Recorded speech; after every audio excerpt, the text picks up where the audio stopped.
Bonne nouvelle les gars, Juan Garcia est déjà un joueur de Barcelone. Certes, ce n'est pas encore officiel, mais on attend l'officialisation dans quelques heures. Il y a aussi une règle là qui va mettre les Madrilènes en rogne. Ils n'auront plus de quoi tricher. Je vous explique tout pendant la vidéo. Cette vidéo ne sera pas longue parce qu'il n'y a pas beaucoup d'infos. Mercato, Barça, que ce soit du côté de Barça, que ce soit du côté du Real.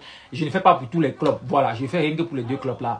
Pain, poulet, viande. On s'est capté tout à l'heure. On commence par Ter Stegen. Le Barça qui veut que Ter Stegen quitte le Barça dès cet été. Voilà, parce qu'on compte sur Juan Garcia en tant que gardien titulaire et Chesney en tant que numéro 2. Parce que Chesney, je pense, il a renouvelé son contrat hein, et il a accepté le thème d'être numéro 2. Donc Ter Stegen a été informé plutôt par les médias. Apparemment, parce que selon sa dernière sortie, en fait, lui, il ne connaissait même pas qu'il devait sortir au Barça parce qu'il disait qu'il était fier et il devait rester au Barça. Mais le Barça le met sur le marché. Voilà, ben poulet. Voilà, ici, nous avons plus de précision car si le transfert de Juan Garcia n'est pas encore officiel actuellement, c'est parce que le gardien ne veut pas briser le cœur de, ou c'est des, on les appelle comment, des paricos. Bon, bref, ça, c'est selon la source Oro ou c'est AHA, en fait. Vous allez arrêter avec ce mot quand.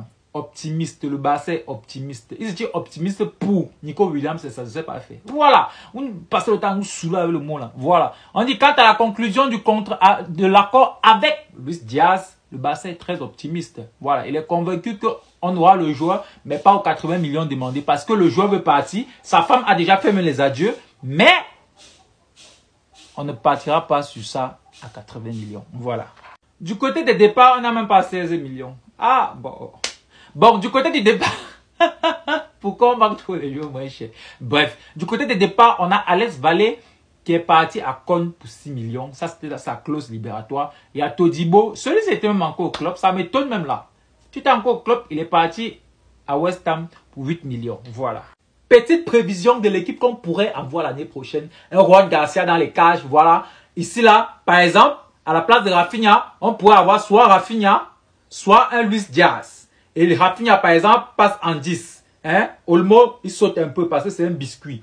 Soit un Rashford qui peut aussi remplacer Robert Lewandowski. On sera très terrifiant. Voilà. Passons à au fait. Ça, c'est vrai qu'il ne doit pas plaire au Madeleine parce qu'ils n'auront plus de quoi tricher sur des pénaltys. Voilà.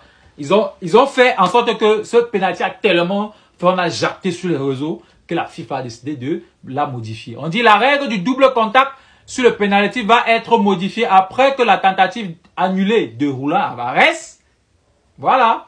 On dit maintenant, dès maintenant, si un joueur, grâce à un double contact, d'accord, il aura sa chance de retoucher. Du moment où il ne fait pas ça de manière intentionnelle, déjà, il lève le ballon et chabonne. D'accord? Voilà. Peu un poulet. On se capte plus tard s'il y a une officialisation de Juan Garcia. Bonne chance la famille. Abonnez-vous sur ma chaîne YouTube. Ciao!